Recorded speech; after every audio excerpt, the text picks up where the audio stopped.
What if everything you're being told is just one version of the story? That's probably the world we live in. So, hi everyone. This is Barbara with Tech Reality, based here in Silicon Valley. And ironically enough, here in Silicon Valley, we have this strange thing that you might find out about someday. It's called the internet, and it connects you from one house to another, from work to around the world. It's absolutely amazing. Mine took 3.5 hours to connect today in Silicon Valley. It really shows the level of manipulation. The last time this happened, I had to call them out because they were throttling to such a level that we didn't have internet for almost a week. It's amazing that it's there and the computers can see it, but for some reason, we're not able to access it. So here we go. So we're in Silicon Valley, but this afternoon, we're also in the shadows. This is going to be a bizarre conversation today. In fact, it's story hour. There's nothing here that's real. There's nothing here that is a simulation. On the thumbnail, I put a name, and we're going to kind of explore some of those thoughts. But this today is just all made up. It's not even really opinion. It's just maybe a fantasy world. But I think it's time that we start looking into the shadows.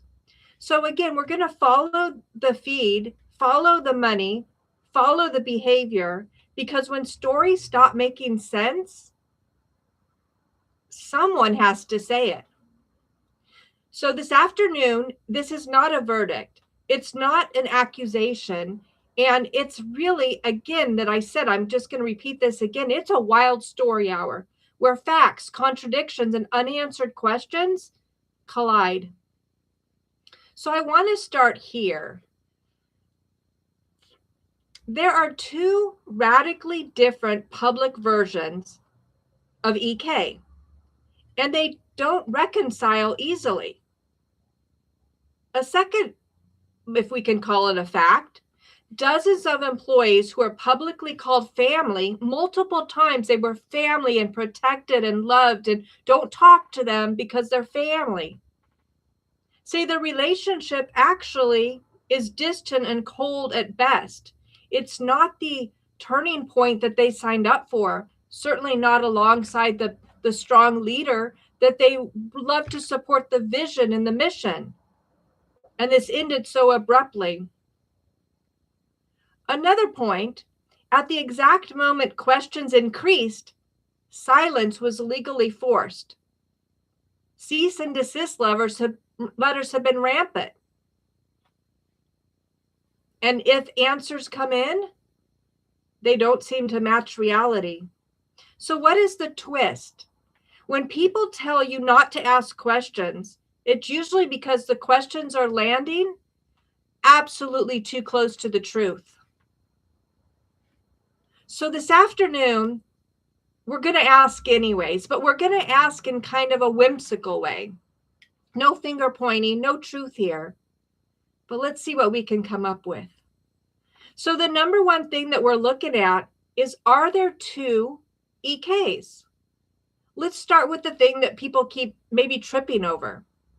There appear to be two. Now there's a conversation that one popped up in Florida, and she passed away in 2023.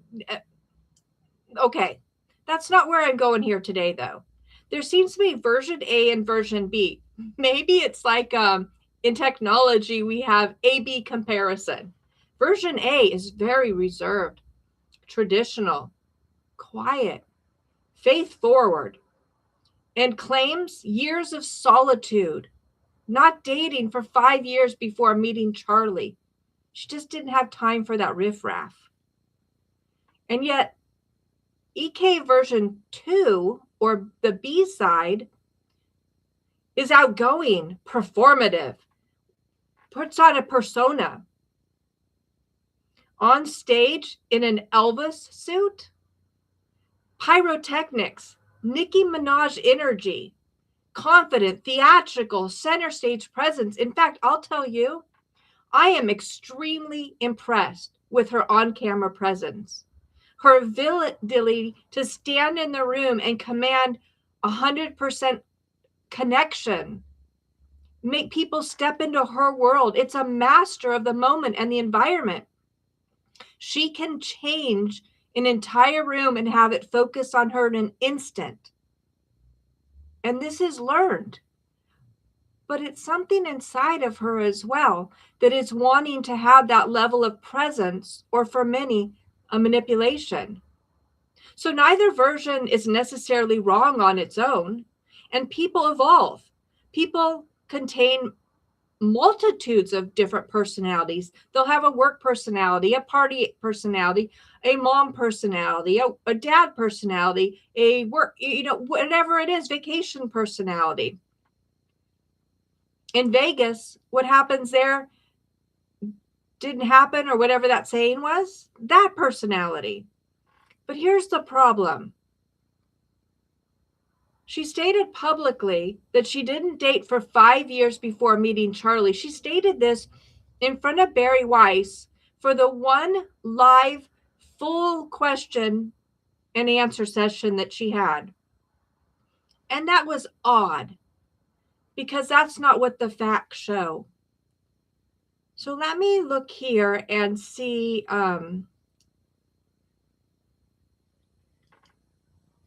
This is where I wanted to take a twist. And again, it's just story time. And I'm very cautious, as you notice, about ever really naming names or talking down that pathway. But there's got to be something more said here, because just over the last 7 days, the actions have gotten so extreme. Where do we begin?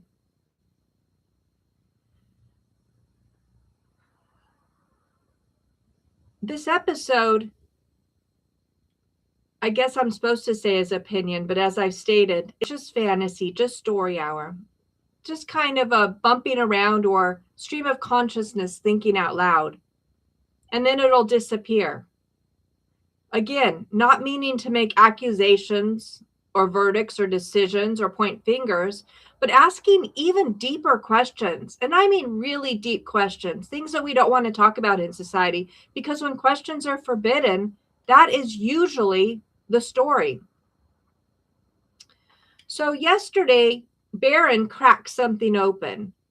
We all have been thinking it, but he said it, and he brought the receipts. The night before, she was in my state. She was down at a church in Riverside. They said LA, as Barron said, okay, you can call it LA-ish. It's not LA, but in that general vicinity.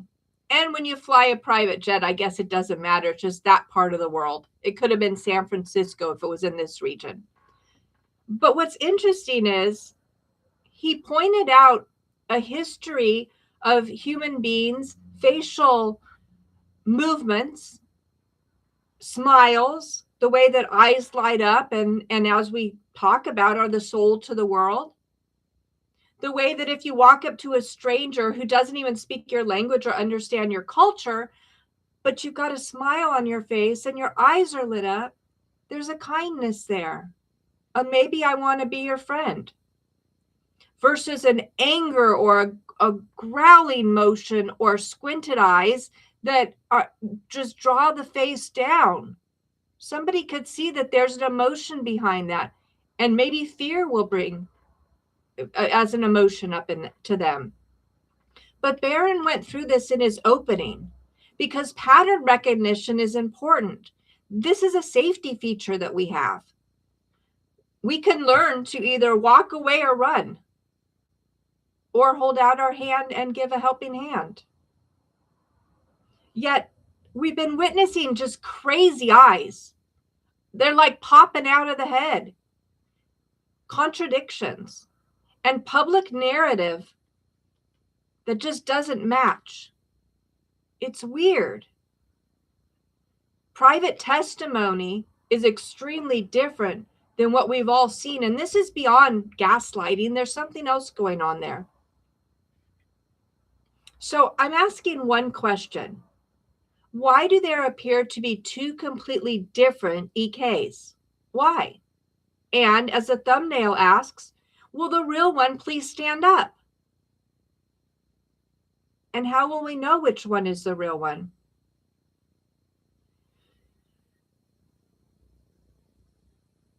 There are two radically different public personas. What do you think about that?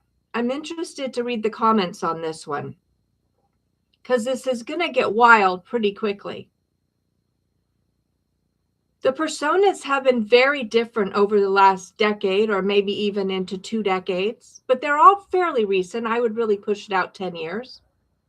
Employees publicly called family, as I mentioned in the opening, privately describe emotional distance, instability, and abrupt termination.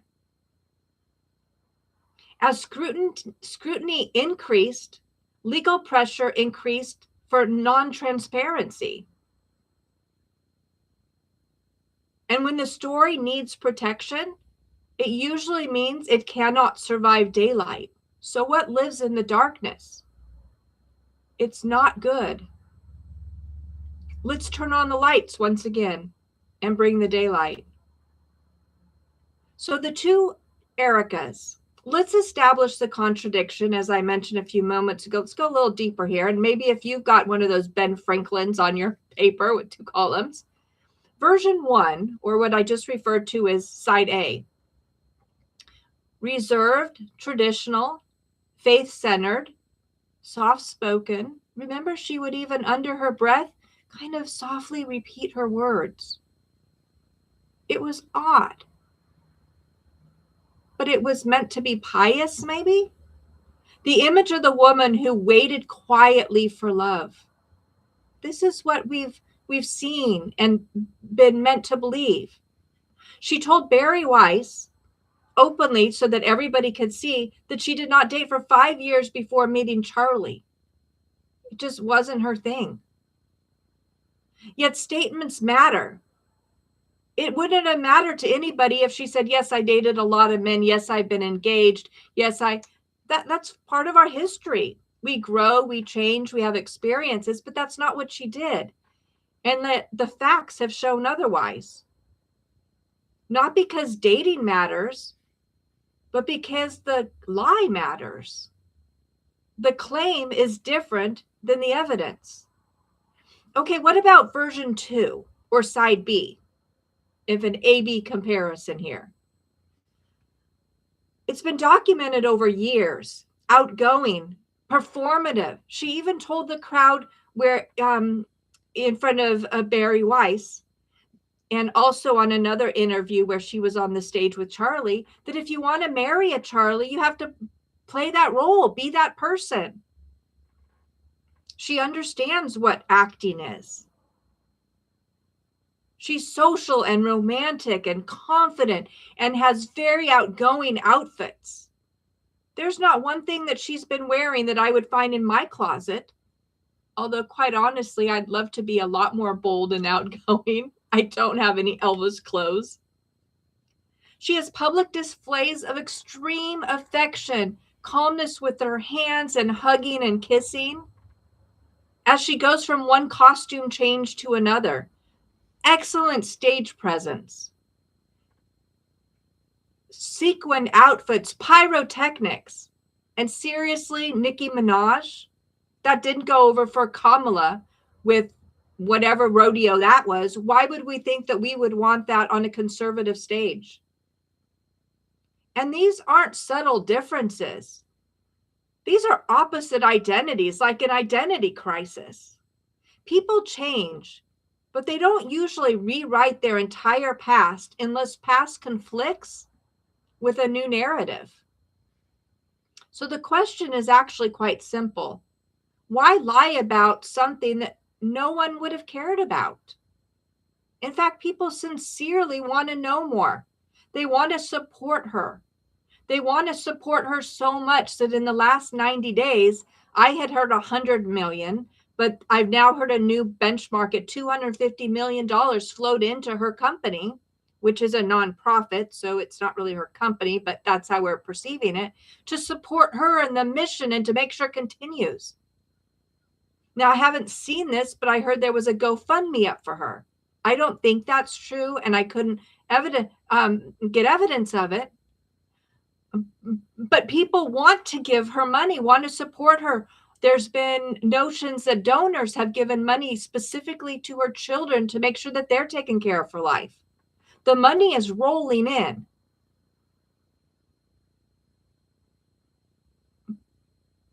But does that really make sense?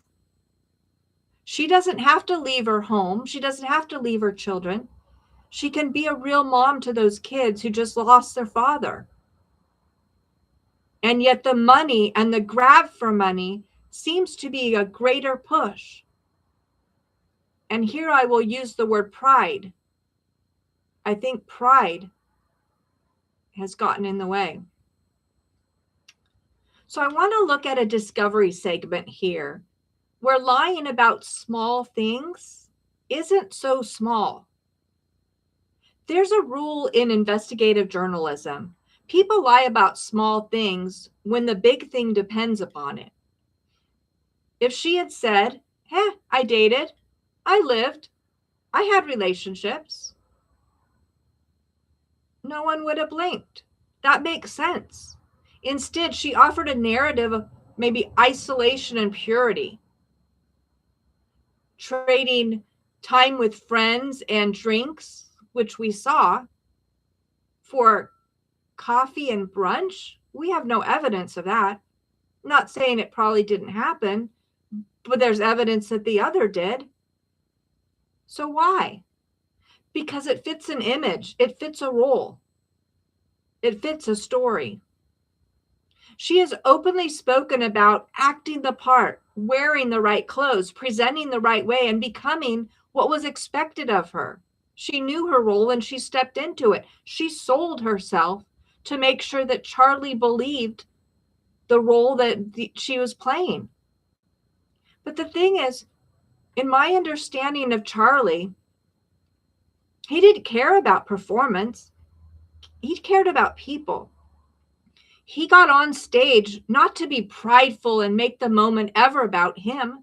He made the moment to deliver a message, to elevate a movement, to get this country back on track again and move forward as USA. He never elevated himself from what I ever saw. He didn't wear flashy clothes. He dressed for the crowd. He sincerely wanted to answer questions. He would listen to individuals, rarely cut anybody off, but give them time and space to really voice where they were coming from and get his perspective. That distinction really matters. I want to look at another discovery segment here. We are family as the comment. So we move to the employees. And before I really get too far into this, I've done a lot of videos on this topic of employee-employee relationships.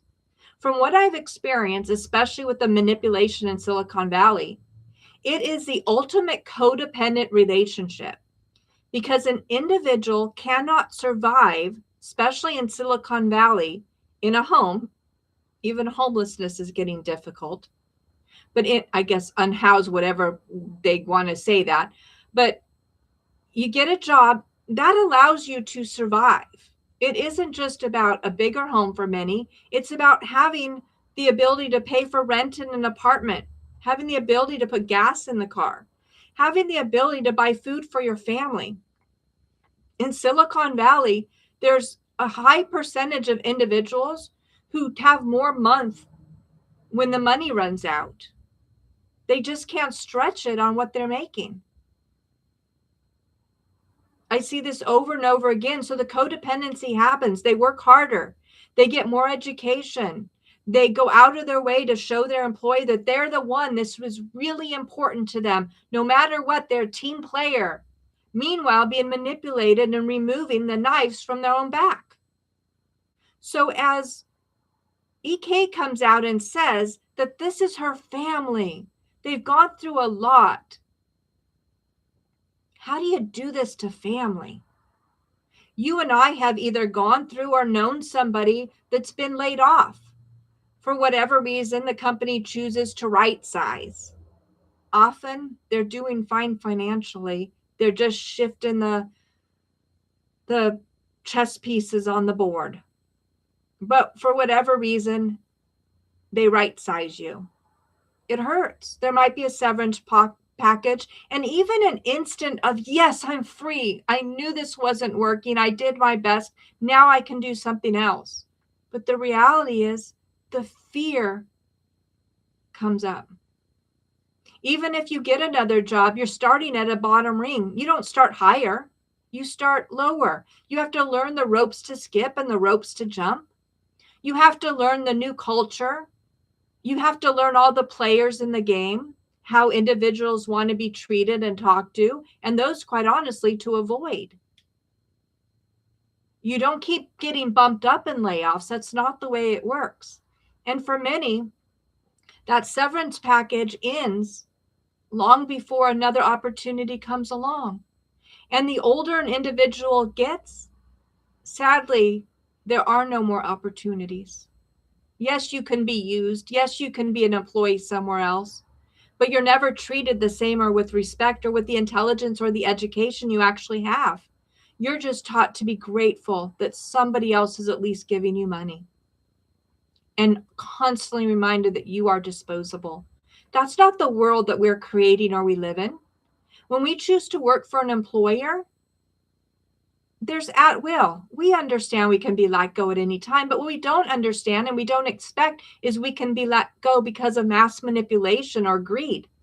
But that's what drives it. And so this is why, as we push through and we build this platform, we're talking about you. We're talking about you building your personal brand, you making sure that you are at the core of every decision so that when you leave a company or a company leaves you, you are still moving forward. This is exactly what EK has created. It's her brand, except for there's a few holes in the brand. But the idea is everybody knows her name. No matter what she does moving forward, everybody will know her name. And for one reason or another, on the dark side or the light side, she's always going to find a place to land, in a jumpsuit or not. And yes, I just said that. So as she makes public statements that we are family, it doesn't sound like they got severance packages. They certainly didn't get notice. From the recording that we saw on Candace Owens, the one individual was just dumbfounded, saying, how is this? She knew the person by first name. They were friendly. She's apparently worked there for years. I don't know how long, but it seems like a longevity. She knew her job. Apparently, she did it very well and was very proud of it. Because of the mass influx of money over the last 3 months, that made her work harder because all of that money has to be handled. It has to go somewhere. Her key job apparently was having something to do with the Amfest. Is that what that one was called? I think the whole circus that they put on. But she was very proud of that. She went from 40 hours a week to 80 to 90 hours a week, as she stated to Frank. She didn't understand it. She thought she was going in for a bonus or a raise. She'd done such a phenomenal job in a state of shock. The core person that she worked for, she built her life on. She believed in the movement, was publicly executed. And so she rolled up her sleeves and pushed forward and was pushed right on off a cliff. That was the end. It didn't sound like anything more was going to come to her than her final check, and they didn't even have that ready for her. So even if she moves on and gets another job, that's always going to be in the back of her mind. That moment of wondering and question, the fear and the emotional upset. This is what leads into a workplace PTSD. And yes, it's very real. It's hurtful and it harms individuals. It harms families. You know the number one reason why people get divorced? It's money problems. And when people lose their job, they lose their footing in the world. I know this happens in Silicon Valley more often than not. It tears apart families. People lose their homes, and many end up in their cars because of decisions that other people made. When they've done everything right themselves, the education, the experience, the hard work, it's just never enough. So when EK stands there and says, we're family, please don't talk to any of them. They're upset. They're going through a lot and we don't want to get, but then she turns around and fires 36 employees.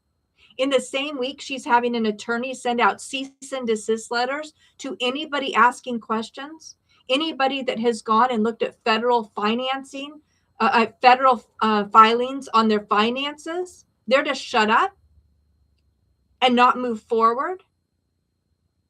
Anybody who's violated an NDA, not under the understanding of what an NDA really should be, but more so as a violation of the First Amendment, they're getting sued.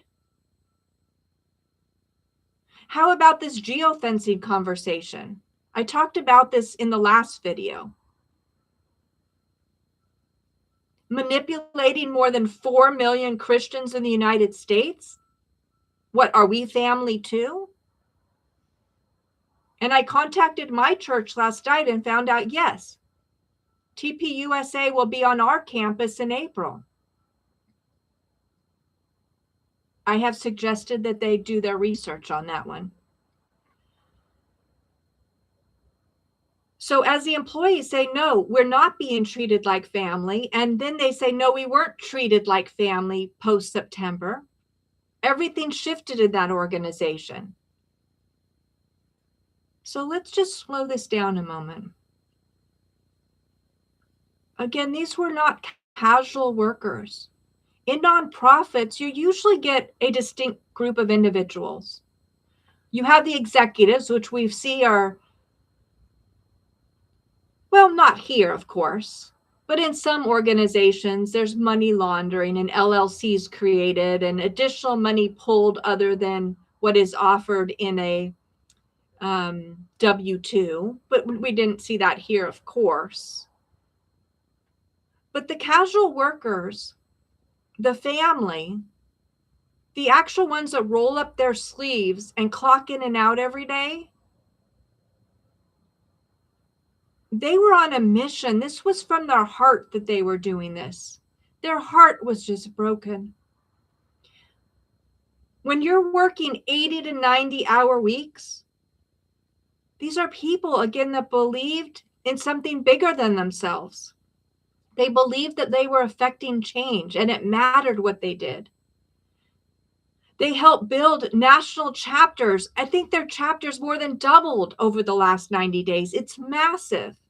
The outreach, it took people to do that. People who expanded outreach massively dedicated their heart. They talked young teens and young adults into the mission to come on board, jump on the train with us. They talked older people, retired people into signing over their assets, their estates. Come on the train with us. They sold this vision that they believed in. And I think we might see, just like the lady who came out talking against Biden, that maybe the wool was over their eyes too. So people who stayed after this public execution of a CEO that they loved and believed in, they stayed because they believed in the vision. No matter how bad things were getting, they figured it was growing pains.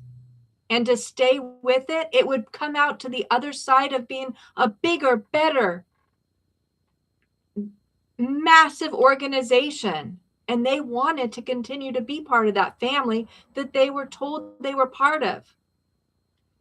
Then came the firings, not layoffs. A swift kick in the ass. Lockouts. No severance. No warning. No translation. No transition. No clarification. Allegedly. Or per the gossip. People thought they were being called in for raises, for bonuses, for recognition. They left unemployed and disheartened. We've seen over the last 2 years, many people come on recording themselves as they're being terminated, and they're told, don't ever do that. You're not going to get another job. And don't disparage an employer. At some point, you've got to speak out so other people don't fall down that same hole that you got trapped in. But that's not just business. This is a psychological impact. And yes, as we talk further today, we're going to look at psychological operations, the mass manipulation, family arguments, financial collapse, forced move, dreams ending. These people were pushed off the ship, pushed off a cliff, and left to just hang. Calling people family while discarding them is not leadership. It's emotional leverage. EK was a master of this. And yet the mask was slipping off, all in 7 days. So this is the next discovery segment. Codependence and control. This is textbook codependence dynamics. Organizationally, high emotion, shared trauma, shared mission, public loyalty, private disposability. Employees tied their identity to the organizational leadership, controlled access, narrative, and validation. Employees, when that breaks, the fallout is severe. You know, many never recover and their life is permanently derailed. And then silence. Cease and desist letters, pressure to stop asking questions, pressure to shut up. We have a report that one individual was tracked down at her home. Transparency was not offered, but control was. That's not faith. That's not family. That's not how we behave as Christians. That is power management. Discovery segment number 5, the church state. Then comes the truth. Well, how about the church? Tears, faith language, Jesus, soul, forgiveness. Every time she speaks about faith, Charlie, or her soul, people are noticing the same thing. Her eyes are darting. They widen. Then suddenly, calm and a smile, a soft voice and a gentle tone. But wait a minute, what just happened? What did we just witness? And we're seeing this over and over again. So pause. This is just an observation. It's not any kind of a diagnosis. And again, this is wild story hour, right? This is just crazy talk. But when behavior patterns repeat, journalists are allowed to notice. And you know what? You're allowed to notice. Faith can be sincere. Faith can also be strategic. Emotions disarm scrutiny. Tears end questions. Churches create moral cover. That doesn't make it evil, but it does make it effective. We've seen mass churches, I think they're called mega churches, where mass manipulation occurs. We've seen small cults where mass manipulation occurs. We've seen within homes where one individual will manipulate another. It happens.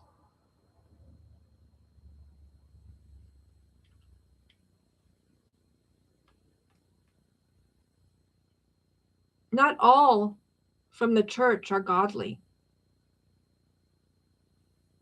But there's a lot of lessons from the church we can all kind of look to here. So the next discovery segment I have is demons, walk-ins, and principalities. Let's be very clear here. This is theory, maybe metaphor, and maybe even cultural exploration. Barron cracked this open last night as he showed images and pictures. Now, Dee Dee from Dee Dee's Got a Podcast has gone down this route quite a bit. And we've even heard of Mortal Kombat, as Coach Collins has talked about. Something odd is here. The Bible speaks of principalities throughout the Bible. In fact, in Ephesians, we hear that this is a war of principalities. Right before we're told to put on the armor of God to protect ourselves. Psychology speaks of identity shifts. We know that. It's in the core instruction of psychology. What is it? DSMR? I'm sorry, I don't have that in front of me, and I haven't looked at it in years, but you know what I mean. They talk about different versions of schizophrenia or identity. The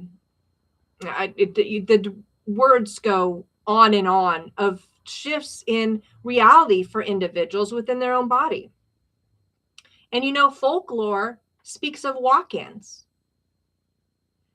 You know, there's something that somebody told me once. You don't want to use, so the Bible teaches us that when the angels fell down to earth, they were pushed out of heaven. And with it, they brought teachings for the people. They taught women how to wear makeup. They taught things like reading the stars and all these lessons. And God warns us that that is not for humans. Humans are to raise their eyes towards God and trust God. Yes, that's possible. And yes, that exists. And yes, somebody can learn that, is what we're taught. But you don't want to go down that path.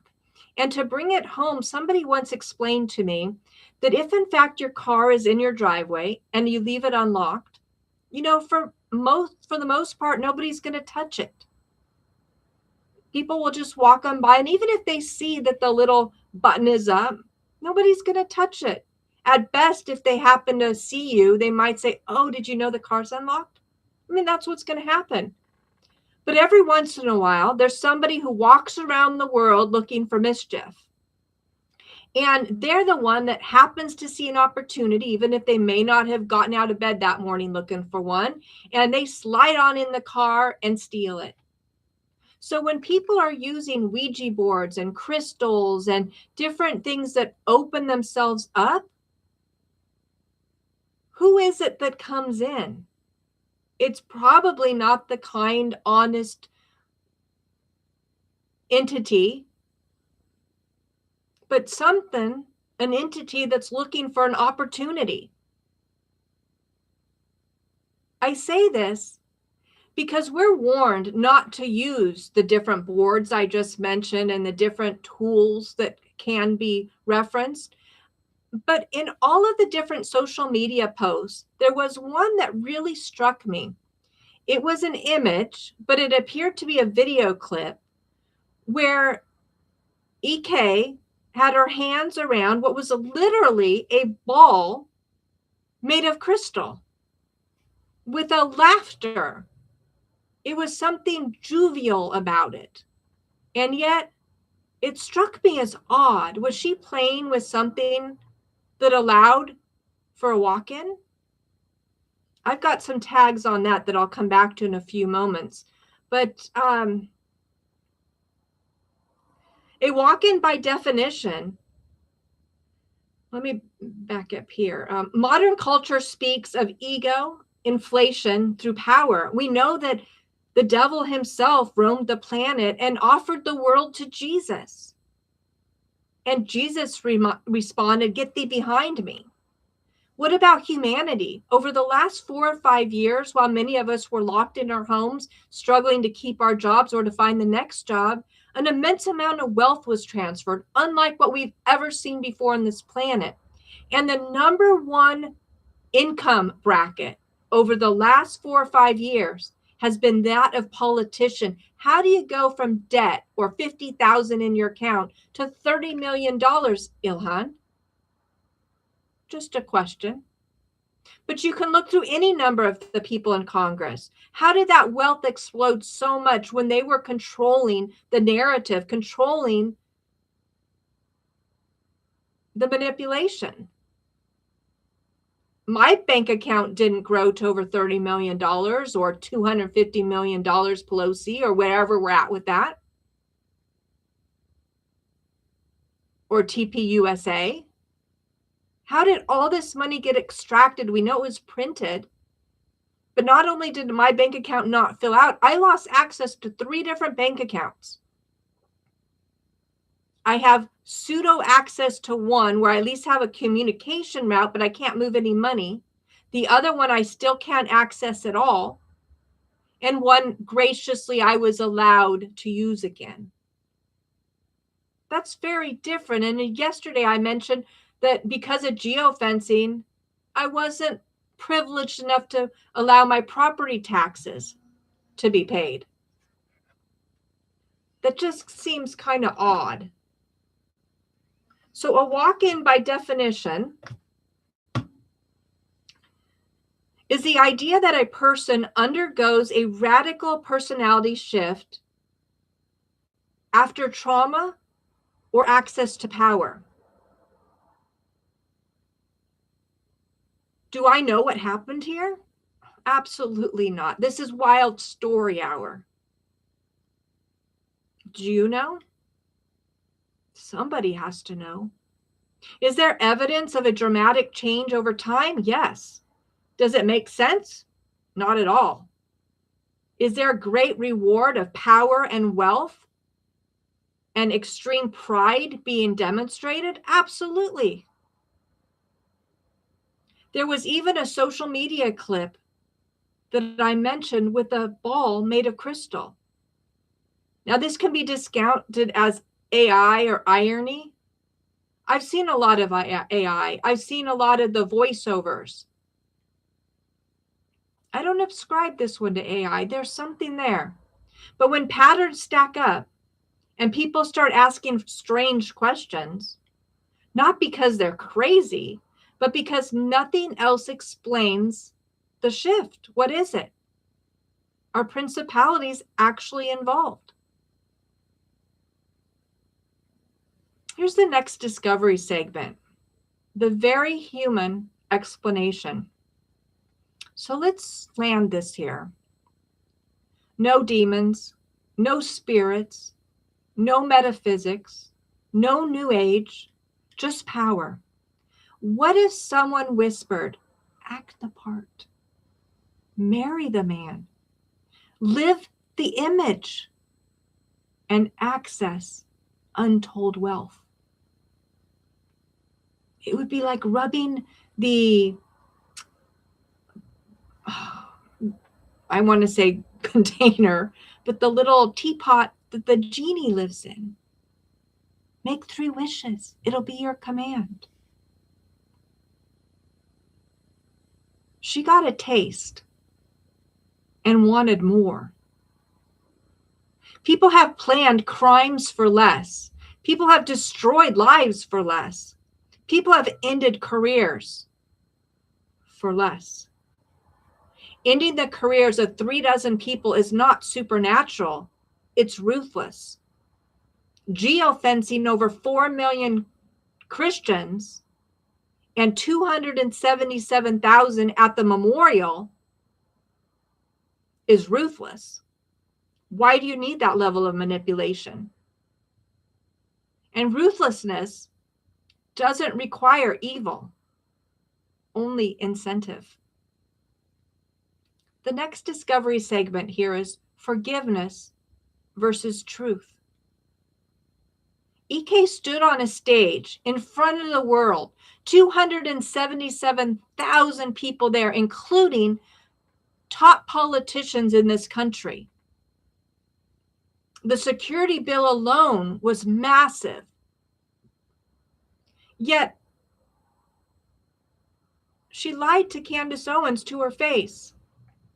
Someone who was extremely close to Charlie, knew her longer, sincerely cared about him, supported him. They had each other's back. Different viewpoints, but they were true friends. It mattered that Candace lost her friend and her confidant. So she sends legal threats to this person that she's lied to her face. It wouldn't be that hard to just pick up a phone, fly back in, but we all witnessed the moment that Candace got the notice from the Charlie Kirk show, which is still the Charlie Kirk show, with on the Chiron 3 times it mentions Charlie Kirk across the middle, down a little bit below, and then on the side in vertical letters. His image is still on the thumbnail of the Charlie Kirk show. And they invite her to answer her questions. And she celebrates. Remember that episode where Candace says she's so excited she's finally going to sit down and have an honest conversation.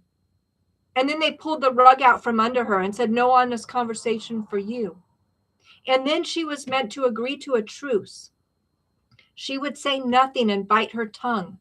And they would do the same, except they didn't. On the Charlie Kirk show, they went ahead and talked about her and continued to spread lies about Candace, while Candace honored the truth and sat with her list of questions in front of the one individual who would have the answers that she was seeking, and got one discrepancy, an odd response after another. And now come the legal threats to shut up. A lawsuit pending. We want money from you. Push to resolve legal proceedings quickly in regards to Tyler Robinson. This same week, these last 7 days that I'm referring to, that all this is happening. We're a family on a stage crying in Riverside, geofencing, firing 36 of her family, cease and desist letters to people asking financial questions, NDA violations for those asking deeper questions. And yet, even though she stood publicly on the stage at the memorial, and even Trump commented on her heart, where she said she forgave the assassin, she forgave the one who did this. And now all of a sudden, through court documents, because she is the noted victim, she wants this wrapped up quickly, the trial, to prosecute him. And they're now even asking for public hangings. I didn't see that she did, but she wants this done quickly. The trial hasn't even started. They're still settling the groundwork of what that will look like. She doesn't want fairness for him. She just wants to be able to point at that man and say, he did it, case closed. You talk about me, I'll file another lawsuit against you. That's not truth. That's not justice. It's just more the manipulation. So she's pushing to resolve these legal proceedings quickly over here to make it, you think that by looking over here, you're not seeing what she's doing over there. Well, we're all looking. And the magician trick isn't working here. It's odd. Forgiveness is personal. That comes from your heart. We've learned to forgive and not forget. But this is something different. The truth is public. You don't get to replace accountability with grace. You don't get to silence questions by invoking Jesus. Those are separate things.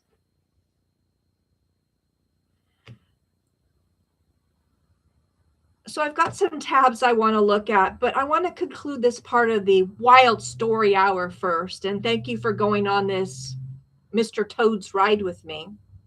What is it? What are we actually looking at? This isn't just, oops, misinformation, I made a mistake. This isn't disinformation or gaslighting that would be normal. There's something else going on here. Is it possession? a walk-in, ambition, ego, fear, pride, greed. Have we gone down the 7 deadly sins yet? The narrative is collapsing. Well, it never had scaffolding to begin with. We don't know. But as Candace says, there is something that we do know. And what we're being fed is not the truth. What we do know is this. There are 2 EKs. Employees paid the price. Questions are being suppressed. And stories are being managed instead of answered. This is not the verdict. And this is not an accusation. Remember, this is just a wild story hour where nothing makes sense, but someone still has to say it. So I'll ask you, will the real EK stand up? And why are we not allowed to ask? Okay, with that, there's a couple of things that I wanted to go into a little bit more. I did mention Ephesians 6:10, where we're introduced to the concept of the armor of God, and everybody knows that, but we're taught that there are principalities. This isn't a war of you and I, of humanity. It's a war of good versus evil, evil versus good. We know that there's something beyond what we can see, what we can hear, what we can touch.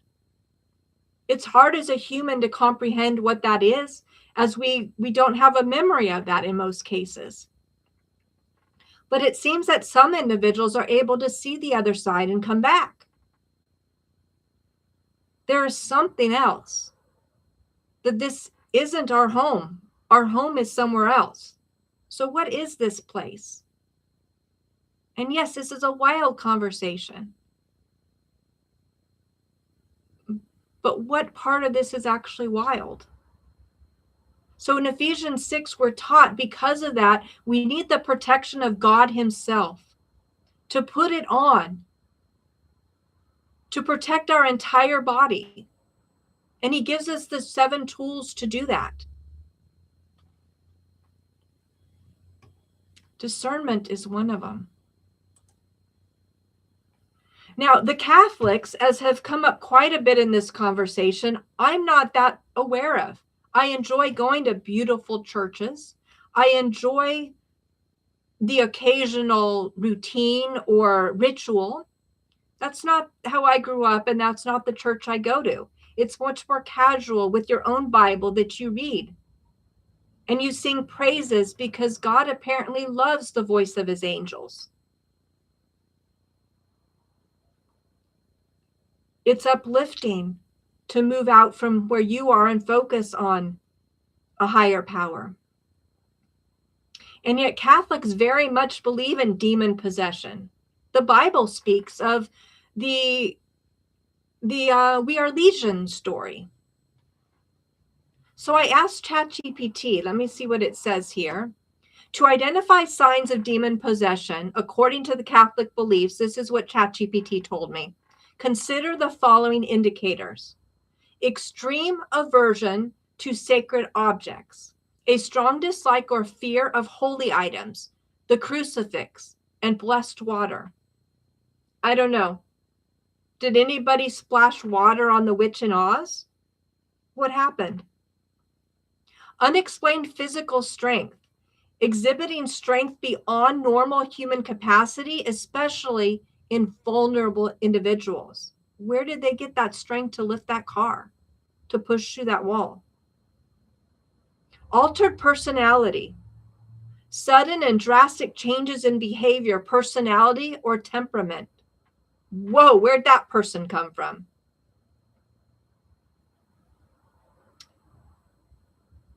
I'll hold on to this comment here. I'll keep going down the list and go back to that. Speaking in unknown languages, the ability to speak languages that the individual has never had exposure to or learned, and yet fluently. Knowledge of hidden things, demonstrating knowledge of events or secrets that the person shouldn't rationally know.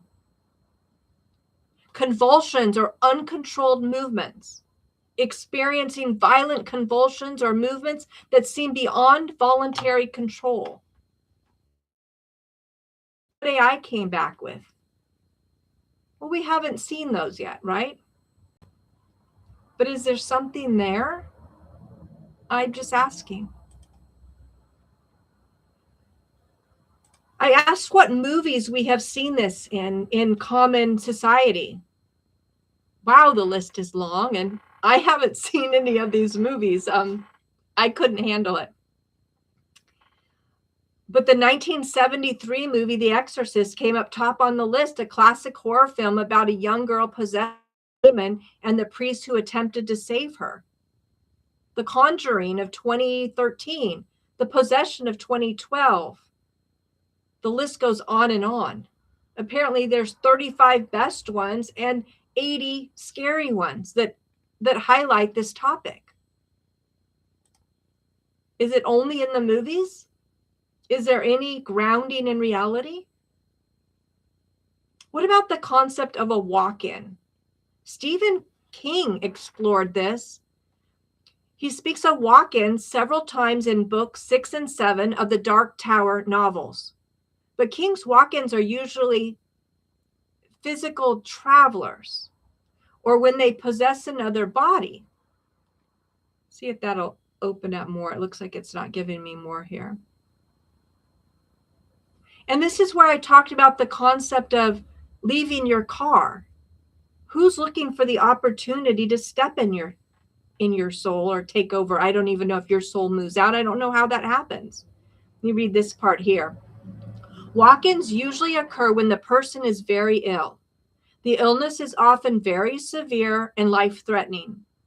In a few of the walk-ins that this person had met, the illness was never able to be diagnosed by doctors. During the time of critical illness, the person's soul departs the body and a new soul takes over. After this exchange occurs, the illness seems to go away. And maybe there hasn't been an illness here, but there's another concept.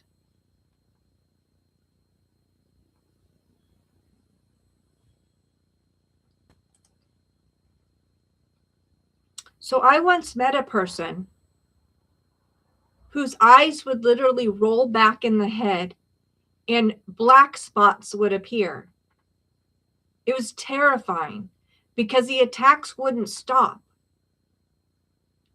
As I researched, I found out more via Freedom of Information Act about this individual. That tells you a little bit about my background if you haven't already heard it.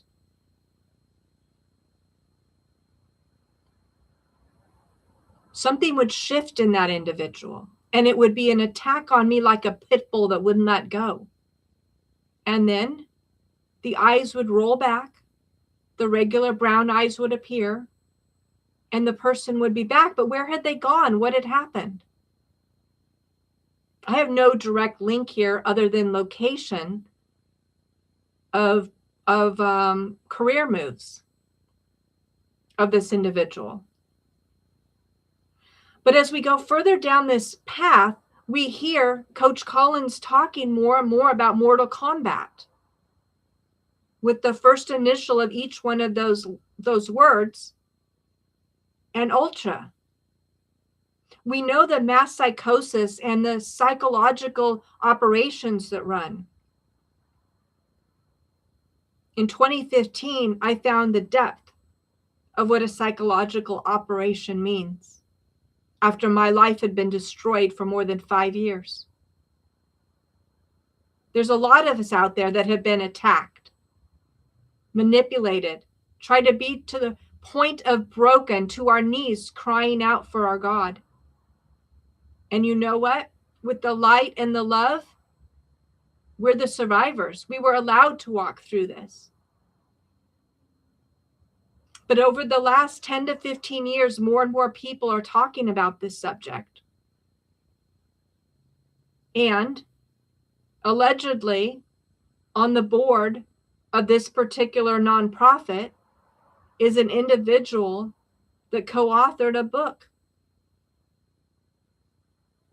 on psychological operations from a specific, distinct perspective that is not of God and is not Christian. Now, as we look at our values and what we want in this world and the USA that we're longing to have back, what does that actually mean? Who are the leaders? Why are they chosen? We know that all leaders are chosen by God. And yet we've witnessed time and time again in Philadelphia that they're not always what you would want as your optimum leader. In fact, there was a pleading to not have to place another king. And yet the people wanted a king. They wanted something to admire and look to and work for. They needed that grounding. Is that programmed in our DNA? I started out this path decades ago asking, who am I? Where did I come from? And where do I go next? And I asked this for the reason of trying to understand my purpose in this world.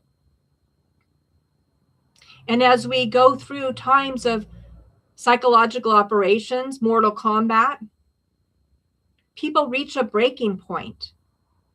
Maybe they went down the path willingly at one point and got in deeper than they knew.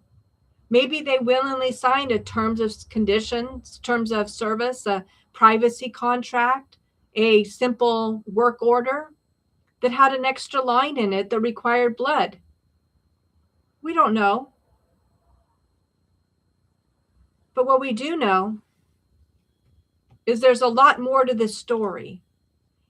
And I sincerely doubt we're ever going to get the whole truth. But I think as long as we keep lifting our weight, turning the lights back on when they're turned off, and keep asking the questions, we're going to get closer and closer to reality. I'm in Silicon Valley, and I experience the manipulation of technology on a daily basis from all sides. There's a manipulation that's happening here, a narrative, a story that isn't alignment with us as humans being able to see or hear or feel or have our own emotion. You don't tell somebody that they're family and you love them and you're so grateful for them and you want to protect the little family members and then kick them off a cliff. That's not how we behave, especially in a place that should be altruistic, a nonprofit to create a better world, create jobs, make it a better place for everybody. Let's all work together. Kick them off a cliff. Hope they don't crawl back up again. What about losing the one person in this world that you've chosen to partner with? The one person in this world that through sickness or health, you want to be there for, raise a family with. You have two little children that are looking back at you, just wanting to be with their parents. That's all children want. They want to laugh and play. They don't want to be left alone. They want to know that they're loved. There's fear in looking up and realizing you're alone. What's going on here? That's not Christian. That's not how we're taught to treat our families. How about suing each other? When an open conversation is an option, when filings at the federal level have actually been filed wrong, as was admitted in the Wolves and Finance video, they forgot or they just admitted to put down, 83 employees? Okay, they made an error, no big deal. Corrected, done. Why a lawsuit about it? And how are they going to prove that the questions that Zach asked caused any financial harm? They have to prove damages. At best, this will move forward to depositions where they have to show the truth and the documents. They're not going to want to do that. Giving the freedom of coming to the table, they lie, they hide. Allegedly, only in my opinion, based on what I've seen in the entertainment world.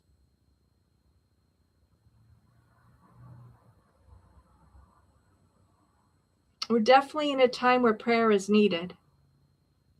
And I ask again, whether or not this is demon possession, a walk-in, Mortal Kombat Ultra, will the real EK please stand up?